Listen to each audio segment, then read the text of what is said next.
નમસ્કાર મિત્રો, નોલેજ ગુરુમાં ફરી એકવાર આપ સૌનું હાર્દિક સ્વાગત છે। આજના વિડીયોનું નામ છે ભારતનું બંધારણ।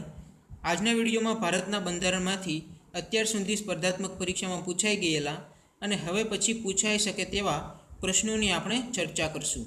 આજનો વિડીયો શરૂ કરતાં પહેલાં આપ સૌને કહેવા માગીશ કે જો તમે ચેનલમાં નવા હો અને ચેનલને સબસ્ક્રાઈબ કરવાનું બાકી હોય તો ચેનલને સબસ્ક્રાઈબ કરી લેજો અને બાજુમાં આવતા બેલ આઇકન પર ક્લિક કરી લેજો, જેથી તમને અમારા આવનારા વિડીયોની નોટિફિકેશન મળતી રહે। તો શરૂ કરીએ આજનો વિડીયો ભારતનું બંધારણ। પ્રશ્ન નંબર 1, ભારતમાં નાગરિકતા અંગેની જોગવાઈ ક્યાં ભાગમાં છે? ભારતમાં નાગરિકતા અંગેની જોગવાઈ ક્યાં ભાગમાં છે? જવાબ આવશે ભાગ નંબર 2માં છે। બરાબર, ભારતમાં નાગરિકતા અંગેની જોગવાઈ બંધારણના ભાગ નંબર 2માં છે। પ્રશ્ન નંબર 2, બંધારણમાં નાગરિકતા અંગેનું વર્ણન ક્યાં અનુચ્છેદમાં છે? બંધારણમાં નાગરિકતા અંગેનું વર્ણન ક્યાં અનુચ્છેદમાં છે? જવાબ આવશે અનુચ્છેદ નંબર 5 થી અનુચ્છેદ 11માં છે। બરાબર, બંધારણમાં નાગરિકતા અંગેનું વર્ણન અનુચ્છેદ 5 થી અનુચ્છેદ 11માં છે। બરાબર, ક્યાં ભાગમાં છે તો ભાગ નંબર 2માં, અને ક્યાં અનુચ્છેદમાં છે તો અનુચ્છેદ નંબર 5 થી 11માં છે। પ્રશ્ન નંબર 3, કેટલા વર્ષ સતત બહાર રહેવાથી ભારતીય વ્યક્તિ ભારતની નાગરિકતા ગુમાવે છે? કેટલા વર્ષ સતત બહાર રહેવાથી ભારતીય વ્યક્તિ ભારતની નાગરિકતા ગુમાવે છે? જવાબ આવશે 7 વર્ષ। બરાબર, 7 વર્ષ સતત બહાર રહેવાથી ભારતીય વ્યક્તિ ભારતની નાગરિકતા ગુમાવે છે। કોઈ પણ ભારતની વ્યક્તિ હોય, નાગરિકતા ભારતની હોય એવી વ્યક્તિ સતત ભારતથી 7 વર્ષ સુધી બહાર રહે તો એ ભારતની નાગરિકતા ગુમાવે છે। પ્રશ્ન નંબર 4, નાગરિકતા અંગે કાયદો બનાવવાની શક્તિ સંસદને બંધારણના કયા અનુચ્છેદ મુજબ પ્રાપ્ત થાય છે? નાગરિકતા અંગેનો કાયદો બનાવવાની શક્તિ સંસદને બંધારણના કયા અનુચ્છેદ મુજબ પ્રાપ્ત થાય છે? જવાબ આવશે અનુચ્છેદ નંબર 11 મુજબ। નાગરિકતા અંગેનો કાયદો બનાવવાની શક્તિ સંસદને બંધારણના અનુચ્છેદ નંબર 11 મુજબ પ્રાપ્ત થાય છે। તમને આ સવાલ એવી રીતે પૂછાય કે નાગરિકતા અંગેનો કાયદો બનાવવાની શક્તિ નીચેનામાંથી કોની પાસે છે? તો સંસદ પાસે છે। બરાબર, પ્રશ્ન નંબર 5, મૂળભૂત અધિકારો આપણા બંધારણના કયા ભાગમાં છે? મૂળભૂત અધિકારો આપણા બંધારણના કયા ભાગમાં છે? જવાબ આવશે ભાગ નંબર 3માં। મૂળભૂત અધિકારો બંધારણના ભાગ નંબર 3માં છે। બરાબર, ભાગ નંબર 2માં નાગરિકતા અંગેની જોગવાઈ, ભાગ નંબર 3માં મૂળભૂત અધિકારો। પ્રશ્ન નંબર 6, મૂળભૂત અધિકારો બંધારણના કયા અનુચ્છેદમાં વર્ણિત છે? મૂળભૂત અધિકારો બંધારણના કયા અનુચ્છેદમાં વર્ણિત છે? તો અનુચ્છેદ નંબર 11 થી 35। બરાબર, અનુચ્છેદ નંબર 11 થી અનુચ્છેદ નંબર 35માં મૂળભૂત અધિકારો વર્ણિત છે। બરાબર, કયા ભાગમાં છે તો ભાગ નંબર 3માં, અને કયા અનુચ્છેદમાં મૂળભૂત અધિકારો વર્ણિત છે તો અનુચ્છેદ નંબર 12 થી અનુચ્છેદ નંબર 35માં। પ્રશ્ન નંબર 7, બંધારણનો ભાગ નંબર 3 કયા નામે ઓળખાય છે? બંધારણનો ભાગ 3 કયા નામે ઓળખાય છે? જવાબ આવશે ભારતનો મેગ્ના કાર્ટા। બરાબર, ભારતનો મેગ્ના કાર્ટાના નામે બંધારણનો ભાગ નંબર 3 છે ભારતનો મેગ્ના કાર્ટા તરીકે ઓળખાય છે। પ્રશ્ન નંબર 8, કયા દેશે મૂળભૂત અધિકારોને બંધારણમાં સૌપ્રથમ સ્થાન આપેલું? કયા દેશે મૂળભૂત અધિકારોને બંધારણમાં સૌપ્રથમ સ્થાન આપેલું?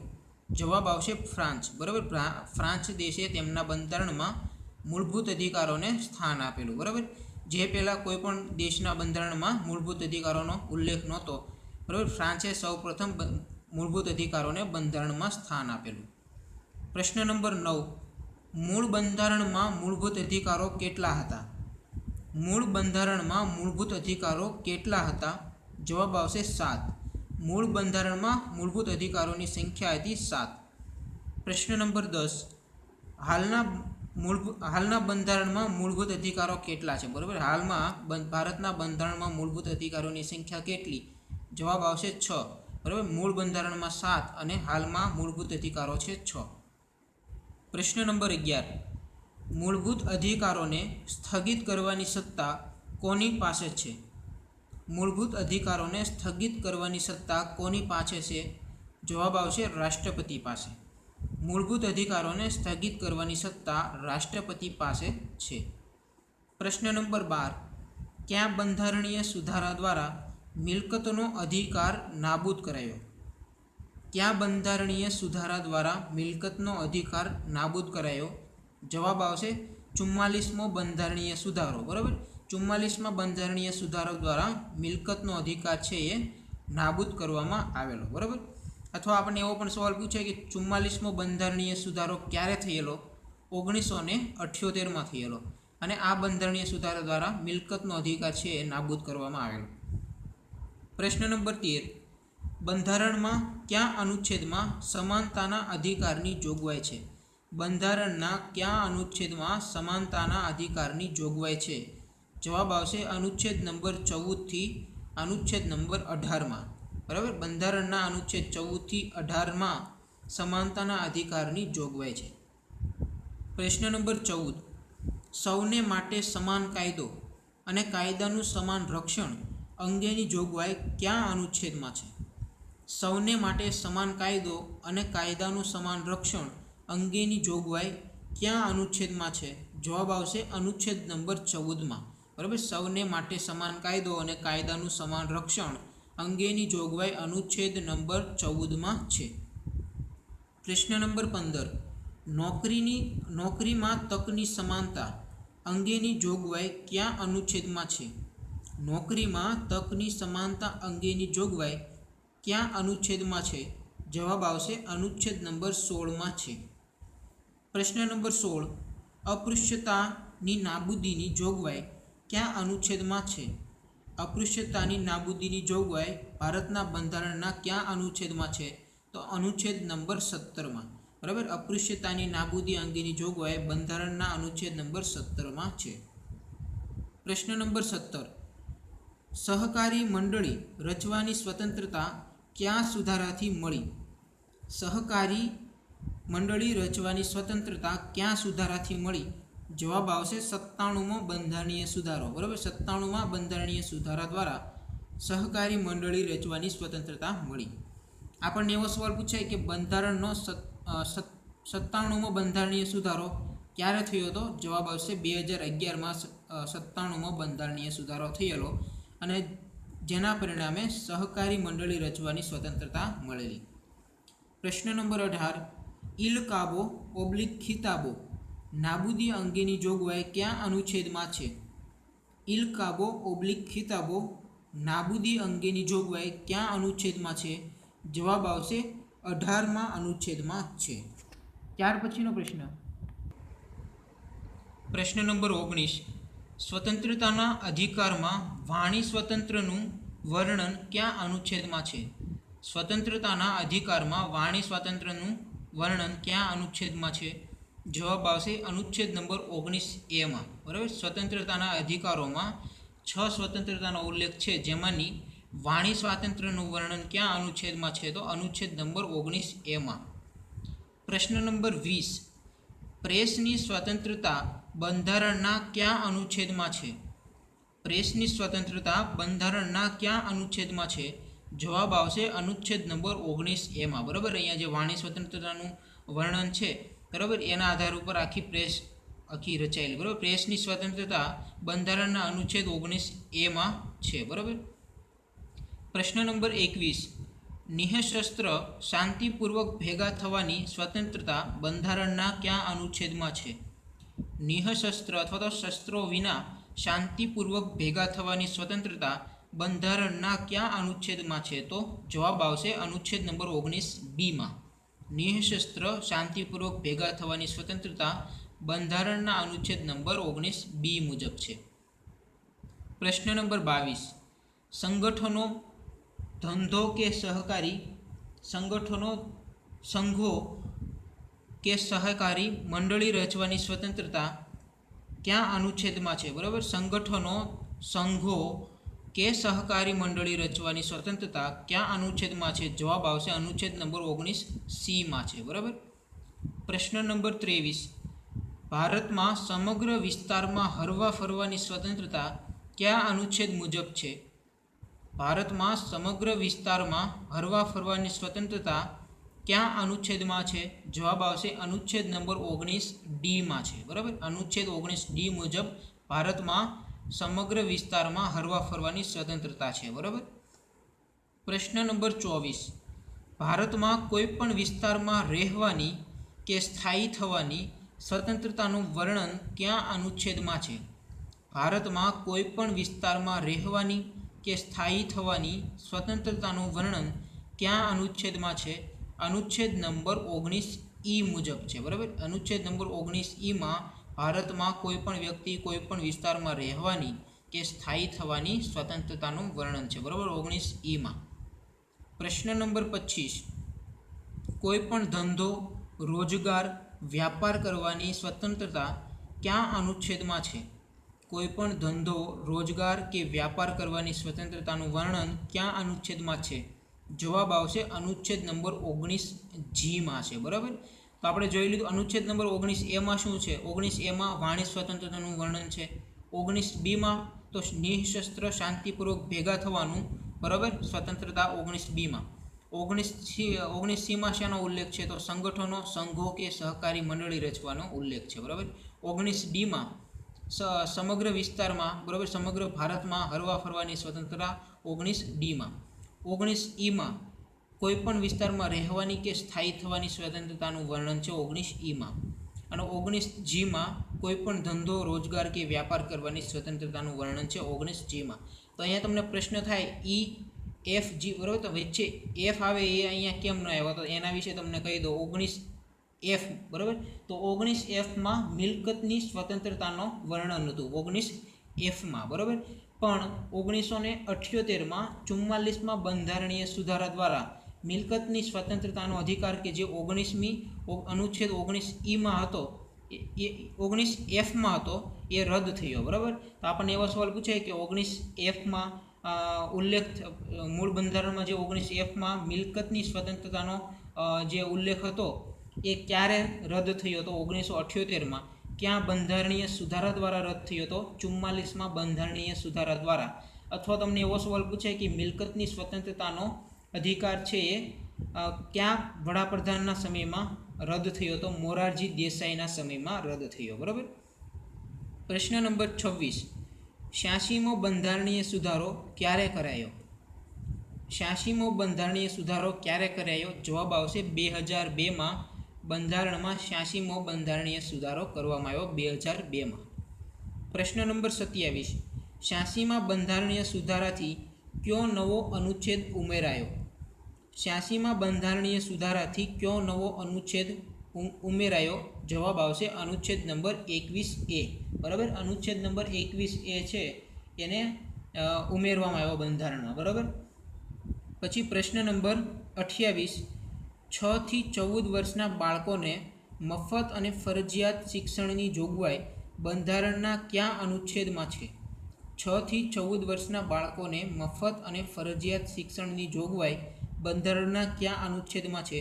તો જવાબ આવશે અનુચ્છેદ નંબર 21A છે. બરાબર, જે આપણે એમાં અગાઉ આપણે જોયો 86મા બંધારણીય સુધારાથી નવો અનુચ્છેદ ઉમેરાયો અનુચ્છેદ નંબર 21A. એમાં કેવી જોગવાઈ છે? તો 6 થી 14 વર્ષના બાળકોને, બરાબર, મફત અને ફરજિયાત શિક્ષણની જોગવાઈ છે. બરાબર, અનુચ્છેદ 21A. પ્રશ્ન નંબર 29, રાઇટ ટુ એજ્યુકેશન ક્યારે અમલી બન્યો? રાઇટ ટુ એજ્યુકેશન ક્યારે અમલી બન્યો? જવાબ આવશે 1 એપ્રિલ 2009થી. રાઇટ ટુ એજ્યુકેશન 1 એપ્રિલ 2009થી અમલી બન્યો. બરાબર. પ્રશ્ન નંબર 30, રાઇટ ટુ ઇન્ફોર્મેશન ક્યારે અમલી બન્યો? રાઇટ ટુ ઇન્ફોર્મેશન ક્યારે અમલી બન્યો? જવાબ આવશે 12 ઓક્ટોબર 2005થી. બરાબર, 12 ઓક્ટોબર 2005થી રાઇટ ટુ ઇન્ફોર્મેશન અમલી બન્યો. રાઇટ ટુ એજ્યુકેશન 1 એપ્રિલ 2009થી અને રાઇટ ટુ ઇન્ફોર્મેશન 12 ઓક્ટોબર 2005થી અમલી બન્યો. પ્રશ્ન નંબર 31, કેટલા વર્ષથી નીચેના બાળકોને ભારતીય બંધારણ મુજબ ખાણ કે કારખાનામાં કામે રાખી શકાય નહીં? કેટલા વર્ષથી નીચેના બાળકોને ભારતીય બંધારણ મુજબ ખાણ કે કારખાનામાં કામે રાખી શકાય નહીં? જવાબ આવશે 14 વર્ષથી નીચેના. બરાબર, 14 વર્ષથી કોઈ પણ બાળક નીચે હોય એવા બાળકોને ભારતીય બંધારણ મુજબ ખાણ કે કારખાનામાં કામે રાખી શકાય નહીં.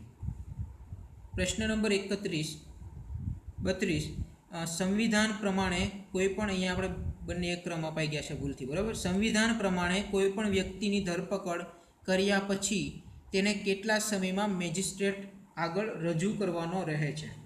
સંવિધાન પ્રમાણે કોઈ પણ વ્યક્તિની ધરપકડ કર્યા પછી તેને કેટલા સમયમાં મેજિસ્ટ્રેટ આગળ રજૂ કરવાનો રહે છે? તો એ સમય છે 24 કલાક, બરાબર. કોઈ પણ વ્યક્તિની ધરપકડ થાય એ વ્યક્તિને 24 કલાકમાં, ધરપકડની 24 કલાકમાં મેજિસ્ટ્રેટ સમક્ષ હાજર કરવો પડે છે, બરાબર, 24 કલાકમાં. પ્રશ્ન નંબર 32 ધાર્મિક સ્વાતંત્રતાની જોગવાઈ ક્યાં અનુચ્છેદમાં છે? ધાર્મિક સ્વાતંત્રતાની જોગવાઈ ક્યાં અનુચ્છેદમાં છે? જવાબ આવશે અનુચ્છેદ નંબર 25 થી 28માં, બરાબર. અનુચ્છેદ નંબર 25 થી 28માં ધાર્મિક સ્વાતંત્રતાની જોગવાઈ છે, અનુચ્છેદ 25 થી 28. પ્રશ્ન નંબર 33 મૂળભૂત અધિકારોને લાગુ પાડવા માટે સર્વોચ્ચ ન્યાયાલય દ્વારા કેટલા પ્રકારની રીટ બહાર પાડવામાં આવે છે? મૂળભૂત અધિકારોને લાગુ પાડવા માટે સર્વોચ્ચ ન્યાયાલય દ્વારા કેટલા પ્રકારની રીટ બહાર પાડવામાં આવે છે? તો 5 પ્રકારની રીટ છે એ બહાર પાડવામાં આવે છે. કોના દ્વારા? તો સર્વોચ્ચ ન્યાયાલય દ્વારા. તો આ 5 પ્રકારની રીટ છે એ આપણે એક અલગ વિડીયોમાં ડિટેલથી ભણશું, બરાબર.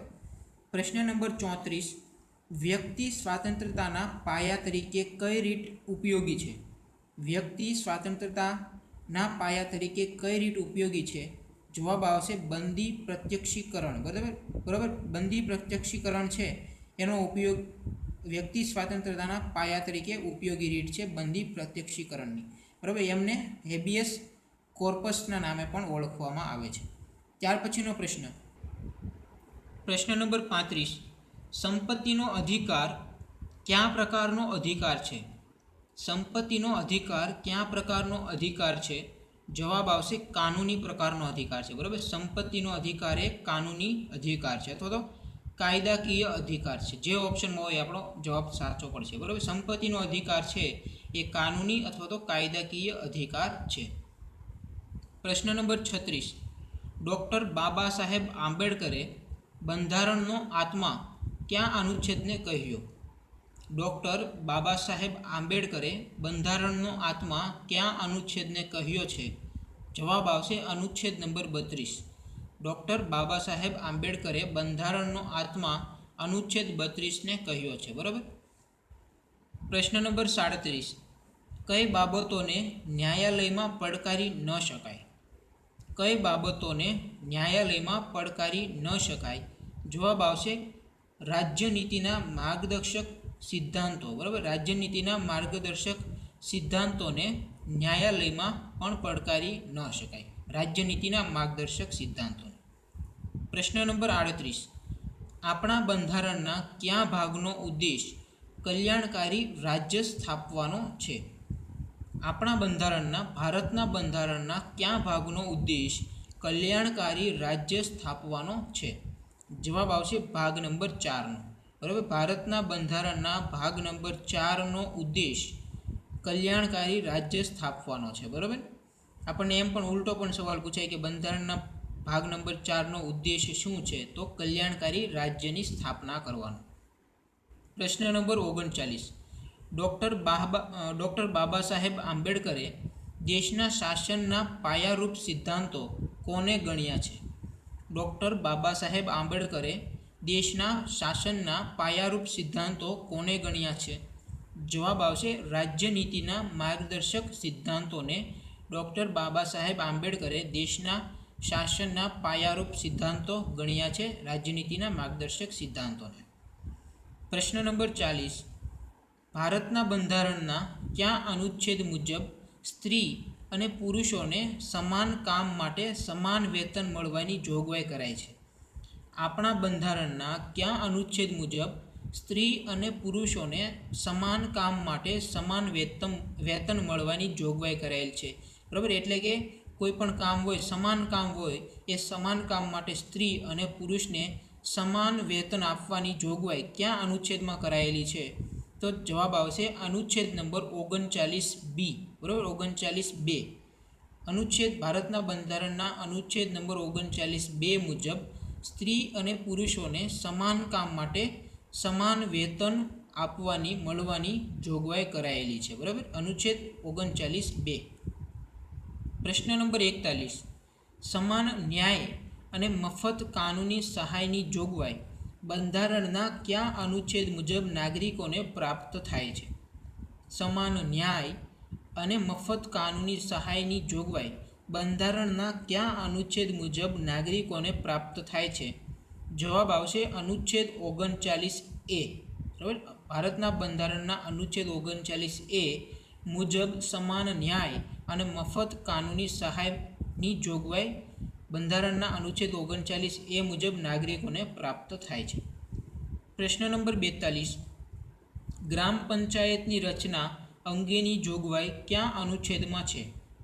ગ્રામ પંચાયતની રચના અંગેની જોગવાઈ કયા અનુચ્છેદમાં છે? જવાબ આવશે અનુચ્છેદ નંબર 40, બરાબર.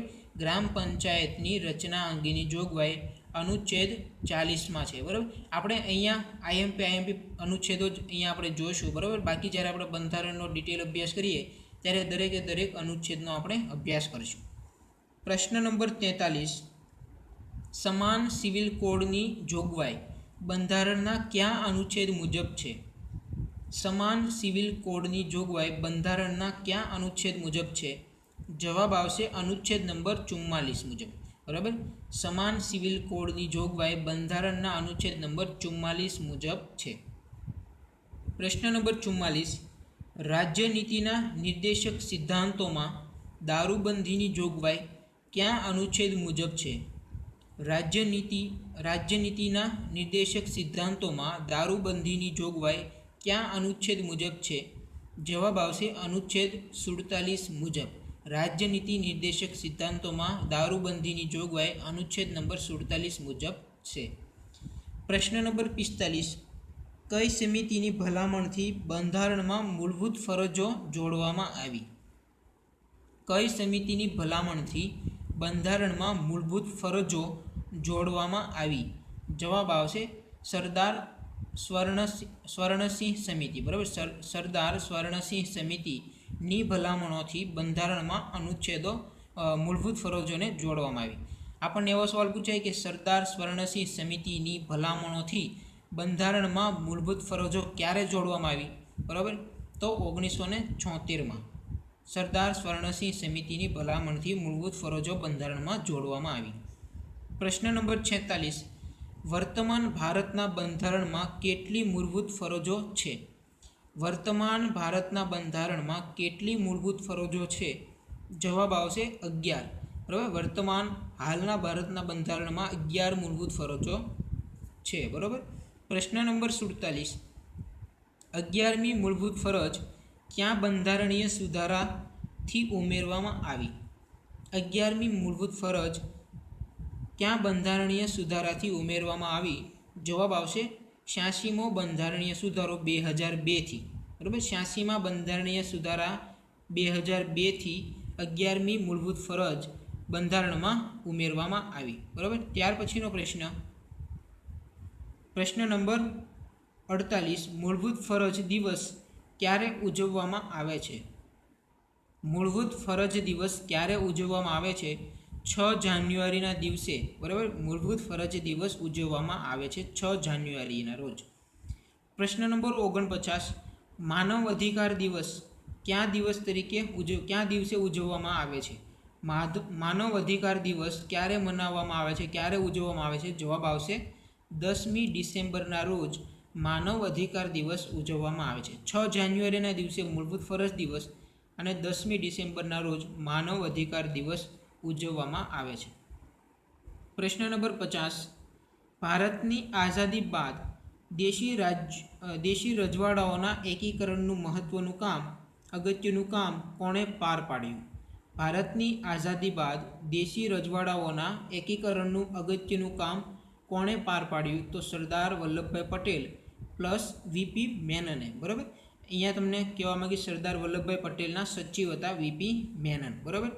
ભારતની આઝાદી બાદ દેશી રજવાડાઓના એકીકરણનું અગત્યનું કામ સરદાર વલ્લભભાઈ પટેલ અને તેમના સચિવ વીપી મેનને પાર પાડેલું. પ્રશ્ન નંબર 51. ભારતમાં કેટલા રજવાડા હતા અને તેમાંથી કેટલા રજવાડાઓએ એકીકરણ માટે મંજૂરી આપેલી?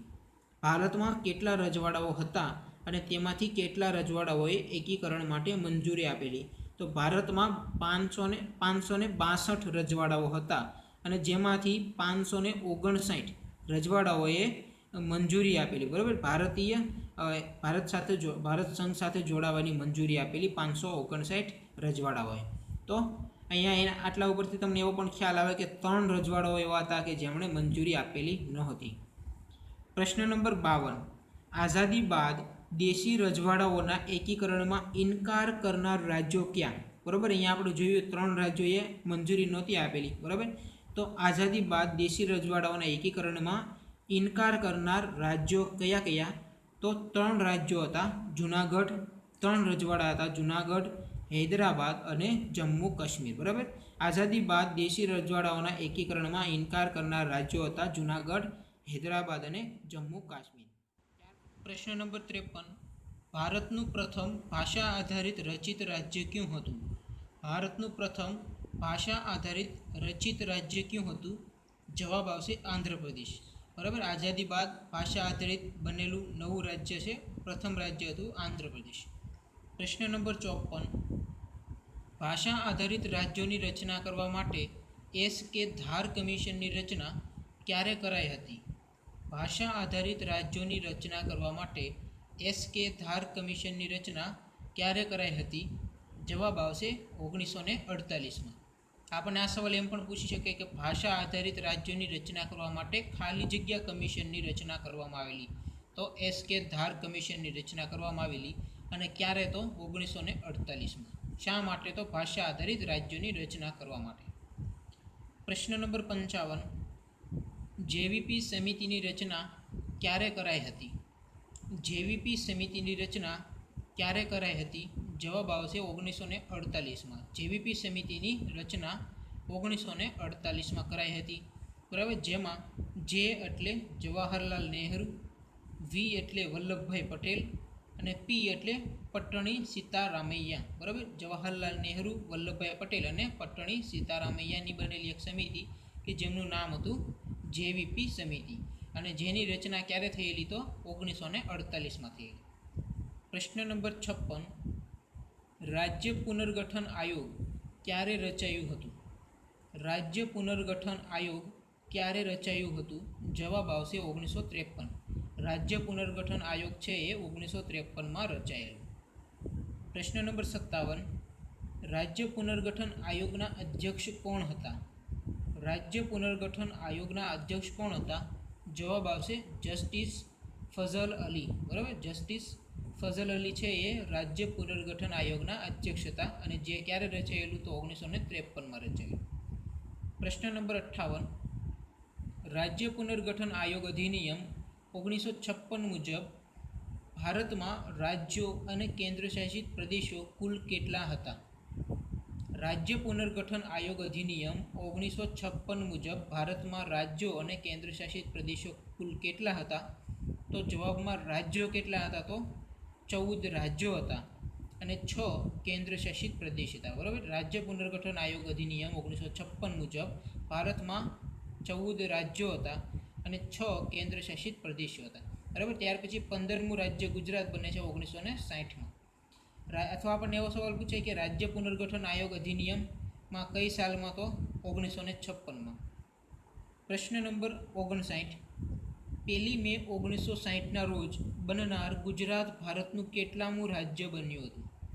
1 મે 1960ના રોજ બનનાર ગુજરાત ભારતનું કેટલામું રાજ્ય બન્યું હતું? તો 15મું રાજ્ય બનેલું. બરાબર, ગુજરાત 15મું રાજ્ય છે ભારતનું અને 1956માં રાજ્ય પુનર્ગઠન આયોગ અધિનિયમ મુજબ 14 રાજ્ય હતા, ત્યાર પછી બનેલું 15મું રાજ્ય હતું ગુજરાત. પ્રશ્ન નંબર 60. સિક્કિમ કયા વર્ષથી ભારતનું રાજ્ય બન્યું હતું? સિક્કિમ કયા વર્ષથી ભારતનું રાજ્ય બન્યું? જવાબ આવશે 1975થી સિક્કિમ છે એ ભારતનું રાજ્ય બનેલું. બરાબર, ત્યાર પછીનો પ્રશ્ન.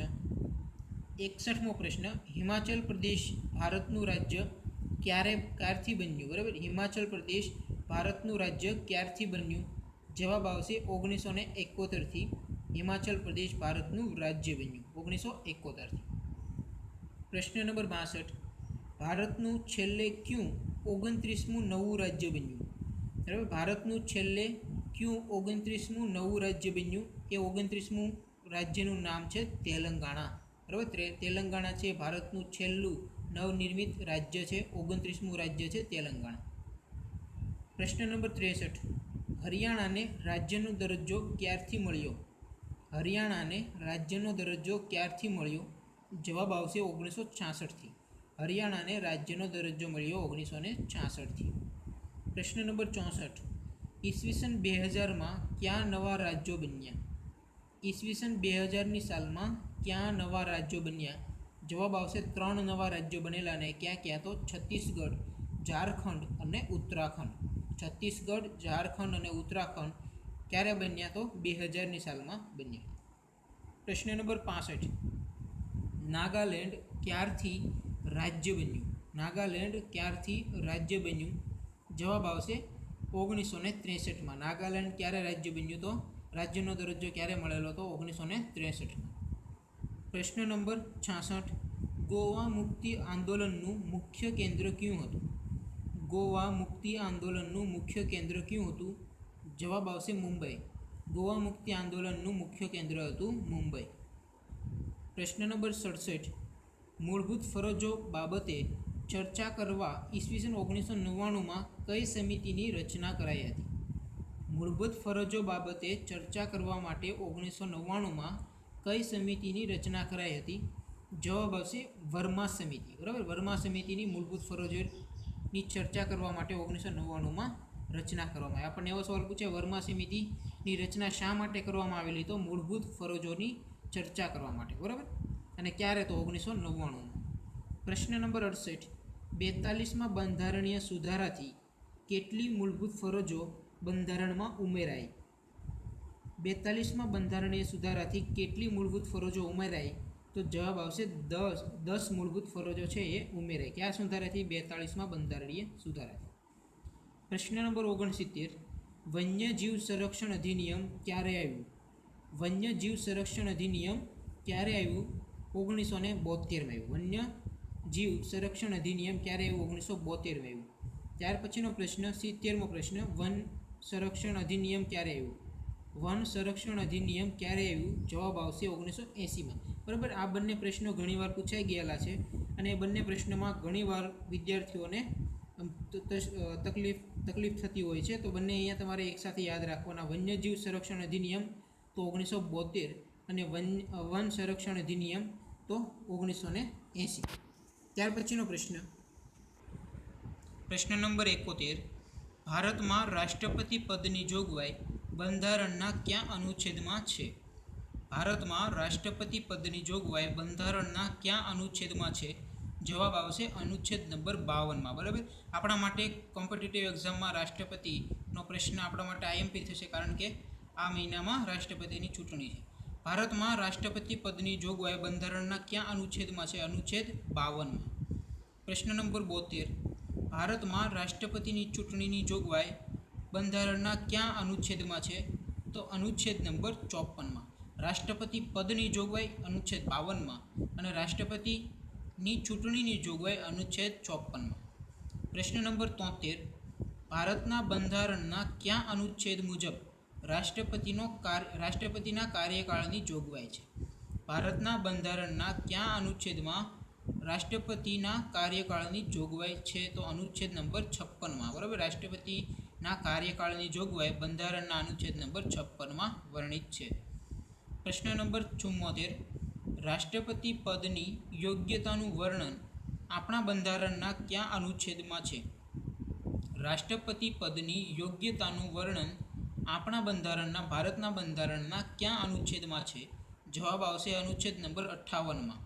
રાષ્ટ્રપતિ પદની યોગ્યતાનું વર્ણન અનુચ્છેદ નંબર 58માં છે. પ્રશ્ન નંબર 75, ભારતના સંવિધાનમાં રાષ્ટ્રપતિના હોદ્દાની શરતો કયા અનુચ્છેદમાં છે? ભારતના સંવિધાનમાં રાષ્ટ્રપતિના હોદ્દાની શરતો કયા અનુચ્છેદમાં છે? જવાબ આવશે અનુચ્છેદ નંબર 59માં. ભારતના સંવિધાનના અનુચ્છેદ નંબર 59માં રાષ્ટ્રપતિના હોદ્દાની વિવિધ શરતો છે. બરાબર. પ્રશ્ન નંબર 76, ભારતના બંધારણમાં રાષ્ટ્રપતિએ લેવાના શપથ અને પ્રતિજ્ઞાની જોગવાઈ કયા અનુચ્છેદમાં છે? તો અનુચ્છેદ નંબર 60માં. બરાબર. ભારતના બંધારણમાં રાષ્ટ્રપતિએ લેવાના શપથ અને પ્રતિજ્ઞાની જોગવાઈ અનુચ્છેદ નંબર 60માં છે. પ્રશ્ન નંબર 77, ભારતના બંધારણના કયા અનુચ્છેદની જોગવાઈ મુજબ રાષ્ટ્રપતિ કોઈ વ્યક્તિની સજા માફી, સજાના સ્વરૂપમાં પરિવર્તન કરવાની સત્તા ધરાવે છે? બંધારણના કયા અનુચ્છેદની જોગવાઈ મુજબ રાષ્ટ્રપતિ કોઈ પણ વ્યક્તિની સજા માફ કરવાની, સજાના સ્વરૂપમાં પરિવર્તન લાવવાની બરાબર સત્તા ધરાવે છે? તો અનુચ્છેદ નંબર 72માં. બરાબર. અનુચ્છેદ નંબર 72ની જોગવાઈ મુજબ રાષ્ટ્રપતિ કોઈ વ્યક્તિની સજા માફ પણ કરી શકે છે અથવા તો સજાના સ્વરૂપમાં પરિવર્તન કરી શકે છે. બરાબર. એવી સત્તા રાષ્ટ્રપતિ પાસે છે અનુચ્છેદ નંબર 72 મુજબ. પ્રશ્ન નંબર 78, કયા અનુચ્છેદના આધારે રાષ્ટ્રપતિ રાજ્યસભામાં 12 સભ્યોની નિમણૂક કરે છે? કયા અનુચ્છેદના આધારે રાષ્ટ્રપતિ રાજ્યસભામાં 12 સભ્યોની નિમણૂક કરે છે? તો જવાબ આવશે અનુચ્છેદ નંબર 80માં. બરાબર. અનુચ્છેદ 80ના આધારે રાષ્ટ્રપતિ રાજ્યસભામાં 12 સભ્યોની નિમણૂક કરે છે. પ્રશ્ન નંબર 79, રાષ્ટ્રપતિની વીટો પાવરની સત્તા રાષ્ટ્રપતિની વીટો પાવરની સત્તાની જોગવાઈ બંધારણના કયા અનુચ્છેદમાં છે? બરાબર. તો વીટો પાવરની જે સત્તા છે એની જોગવાઈ બંધારણના અનુચ્છેદ નંબર 111માં છે. બરાબર. રાષ્ટ્રપતિની વીટો પાવરની સત્તાની જોગવાઈ બંધારણના અનુચ્છેદ નંબર 111માં છે. પ્રશ્ન નંબર 80, સંસદની બેઠકો ચાલુ ન હોય ત્યારે વટહુકમ પ્રસિદ્ધ કરવાની રાષ્ટ્રપતિની સત્તાની જોગવાઈ કયા અનુચ્છેદમાં છે? સંસદની બેઠકો ચાલુ ન હોય ત્યારે વટહુકમ પ્રસિદ્ધ કરવાની રાષ્ટ્રપતિની સત્તાની જોગવાઈ કયા અનુચ્છેદમાં છે? જવાબ આવશે અનુચ્છેદ નંબર 123માં. જ્યારે સંસદની બેઠકો ચાલુ ન હોય ત્યારે વટહુકમ પ્રસિદ્ધ કરવાની જે રાષ્ટ્રપતિની સત્તા છે એની જોગવાઈ અનુચ્છેદ નંબર 123માં છે. પ્રશ્ન નંબર 81, સર્વોચ્ચ ન્યાયાલય પાસે રાષ્ટ્રપતિ કયા અનુચ્છેદની જોગવાઈ મુજબ સલાહ માગી શકે છે? સર્વોચ્ચ ન્યાયાલય પાસે રાષ્ટ્રપતિ કયા અનુચ્છેદની જોગવાઈ મુજબ સલાહ માગી શકે છે? તો અનુચ્છેદ નંબર 143. બરાબર. બંધારણના અનુચ્છેદ નંબર 143માં કરેલી જોગવાઈ અનુસાર રાષ્ટ્રપતિ કોઈ પણ સલાહ લેવી હોય તો સર્વોચ્ચ ન્યાયાલય પાસેથી રાષ્ટ્રપતિ સલાહ લઈ શકે છે. બરાબર. તો રાષ્ટ્રપતિ પદની જોગવાઈ આપણે અગાઉ જોઈએ બધી એક વખત રિપીટ કરી લઈએ તો ભારતમાં રાષ્ટ્રપતિ પદની જોગવાઈ બંધારણના કયા અનુચ્છેદમાં છે? તો અનુચ્છેદ નંબર 52માં છે. બરાબર. પછી રાષ્ટ્રપતિના ચૂંટણીની જોગવાઈ ક્યાં છે? તો અનુચ્છેદ નંબર 54માં છે. પછી બંધારણના કયા અનુચ્છેદ મુજબ રાષ્ટ્રપતિની કાર્યકાળની જોગવાઈ છે? તો અનુચ્છેદ નંબર 56માં રાષ્ટ્રપતિના કાર્યકાળની જોગવાઈ છે. પછી રાષ્ટ્રપતિ પદની યોગ્યતાનું વર્ણન કયા અનુચ્છેદમાં છે? તો અનુચ્છેદ નંબર 58માં. રાષ્ટ્રપતિના હોદ્દાની શરતો કયા અનુચ્છેદમાં છે? તો અનુચ્છેદ નંબર 59માં. રાષ્ટ્રપતિએ લેવાના શપથ અને પ્રતિજ્ઞાની જોગવાઈ કયા અનુચ્છેદમાં છે? તો અનુચ્છેદ નંબર 60માં. કોઈપણ વ્યક્તિની સજા માફ કરવાની અથવા તો સજાના સ્વરૂપમાં પરિવર્તન લાવવાની સત્તા જે રાષ્ટ્રપતિ પાસે છે એની જોગવાઈ કયા અનુચ્છેદમાં? તો અનુચ્છેદ નંબર 72માં. પછી કયા અનુચ્છેદ આધારે રાષ્ટ્રપતિ રાજ્યસભામાં 12 સભ્યોની નિમણૂક કરે છે? તો અનુચ્છેદ નંબર 80 આધારે રાષ્ટ્રપતિ રાજ્યસભામાં 12 સભ્યોની નિમણૂક કરે છે. પછી રાષ્ટ્રપતિની વીટો પાવરની સત્તા કયા અનુચ્છેદમાં જોગવાઈ આવેલી છે? તો વીટો પાવરની જે સત્તા છે એ અનુચ્છેદ નંબર 111માં એની જોગવાઈ છે. સંસદની બેઠકો ચાલુ ન હોય ત્યારે વટહુકમો પ્રસિદ્ધ કરવાની જે રાષ્ટ્રપતિની સત્તા છે એની જોગવાઈ અનુચ્છેદ નંબર 123માં છે. સર્વોચ્ચ ન્યાયાલય પાસે રાષ્ટ્રપતિ કયા અનુચ્છેદની જોગવાઈ મુજબ સલાહ માંગી શકે? તો અનુચ્છેદ નંબર 143ની જોગવાઈ મુજબ સર્વોચ્ચ ન્યાયાલય પાસેથી રાષ્ટ્રપતિ સલાહ માંગી શકે. ત્યાર પછીનો પ્રશ્ન જોઈએ 82મો પ્રશ્ન, આપણા દેશના બંધારણીય વડા કોણ છે? બરાબર. દેશના બંધારણીય વડા કોણ છે? તો રાષ્ટ્રપતિ. ત્યાર પછી આપણને એવો સવાલ પૂછે કે રાજ્યના બંધારણીય વડા કોણ છે? તો રાજ્યપાલ. બરાબર. તો અહીંયા આપણે જોઈ લીધું દેશના બંધારણીય વડા કોણ છે? તો રાષ્ટ્રપતિ છે. પ્રશ્ન નંબર 83, રાષ્ટ્રપતિ માટે ઓછામાં ઓછી ઉંમર કેટલી? બરાબર. રાષ્ટ્રપતિ માટે ઓછામાં ઓછી કેટલી ઉંમર હોવી જરૂરી છે? તો જવાબ આવશે 35 વર્ષ. રાષ્ટ્રપતિ બનવા માટે ઓછામાં ઓછી લાયકાતની ઉંમર છે 35 વર્ષ. પ્રશ્ન નંબર 84. સંઘની કારોબારીનું વર્ણન બંધારણના કયા અનુચ્છેદમાં છે? સંઘની કારોબારીનું વર્ણન બંધારણના કયા અનુચ્છેદમાં છે? જવાબ આવશે અનુચ્છેદ નંબર 52 થી 78માં. સંઘની કારોબારીનું વર્ણન બંધારણના અનુચ્છેદ 52 થી 78માં છે. બરાબર. ત્યાર પછી અહીંયા આપણે નોંધ કરીને લખેલું છે રાષ્ટ્રપતિની ચૂંટણી. આપણને ઘણીવાર એવો સવાલ પૂછે રાષ્ટ્રપતિની ચૂંટણીમાં કોણ ભાગ લે છે? તો અહીંયા આપણે કોઠો બનાવેલ છે કે રાષ્ટ્રપતિની ચૂંટણીમાં કોણ ભાગ લે છે અને કોણ ભાગ લેતા નથી. તો તમારે યાદ રાખવાનું છે રાષ્ટ્રપતિની ચૂંટણીમાં ભાગ લે છે કોણ લે છે? તો લોકસભાના સભ્યો, રાજ્યસભાના ચૂંટાયેલા સભ્યો, રાજ્યોની વિધાનસભા અને કેન્દ્રશાસિત પ્રદેશો દિલ્હી અને પોંડુચેરીના ચૂંટાયેલા સભ્યો. બરાબર. રાષ્ટ્રપતિની ચૂંટણીમાં કોણ ભાગ લે છે? તો લોકસભા, રાજ્યસભા, રાજ્યોની વિધાનસભા અને કેન્દ્રશાસિત પ્રદેશો દિલ્હી અને પોંડુચેરીના ચૂંટાયેલા સભ્યો. ત્યાર પછી કોણ ભાગ લેતા નથી? બરાબર. રાષ્ટ્રપતિની ચૂંટણીમાં કોણ ભાગ લેતા નથી? તો વિધાન પરિષદના સભ્યો. બરાબર. વિધાન પરિષદના સભ્યો. ત્યાર પછી રાષ્ટ્રપતિ દ્વારા નિમાયેલા લોકસભાના 2 એંગ્લો ઇન્ડિયન સભ્યો. બરાબર. રાષ્ટ્રપતિ દ્વારા નિમાયેલા લોકસભાના 2 એંગ્લો ઇન્ડિયન સભ્યો અને રાજ્યસભામાં નિમાયેલા 12 સભ્યો. બરાબર. તો કોણ ભાગ લેતા નથી? તો વિધાન પરિષદના સભ્યો, રાષ્ટ્રપતિ દ્વારા નિમાયેલા લોકસભાના 2 એંગ્લો ઇન્ડિયન સભ્યો અને રાજ્યસભામાં નિમાયેલા 12 સભ્યો. બરાબર. તો આ વસ્તુ તમારે યાદ રાખવાની. ભાગ કોણ લે છે? તો લોકસભા, રાજ્યસભા, રાજ્યોની વિધાનસભા અને કેન્દ્રશાસિત પ્રદેશો દિલ્હી અને પોંડુચેરીના ચૂંટાયેલા સભ્યો એ રાષ્ટ્રપતિની ચૂંટણીમાં ભાગ લે છે. જ્યારે વિધાન પરિષદના સભ્યો, રાષ્ટ્રપતિ દ્વારા નિમાયેલા લોકસભાના 2 એંગ્લો ઇન્ડિયન સભ્યો અને રાજ્યસભામાં નિમાયેલા 12 સભ્યો એ ભાગ લેતા નથી. બરાબર. તમને આ સવાલ પૂછાશે તો રાષ્ટ્રપતિની ચૂંટણીમાં નીચેનામાંથી કોણ ભાગ લેતું નથી એવો સવાલ પૂછાય. 3 ઓપ્શન આપ્યા હોય: લોકસભા, રાજ્યસભા, રાજ્યોની વિધાનસભા અને વિધાન પરિષદ. બરાબર. તો આપણો આન્સર થશે વિધાન પરિષદના સભ્યો છે એ ભાગ લેતા નથી. તો આજના વિડીયોમાં આપણે અહીં સુધી રાખીએ. જો તમને આજનો વિડીયો પસંદ આવે તો લાઈક કરજો.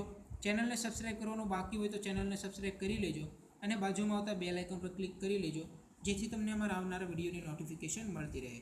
Thank you for watching my video.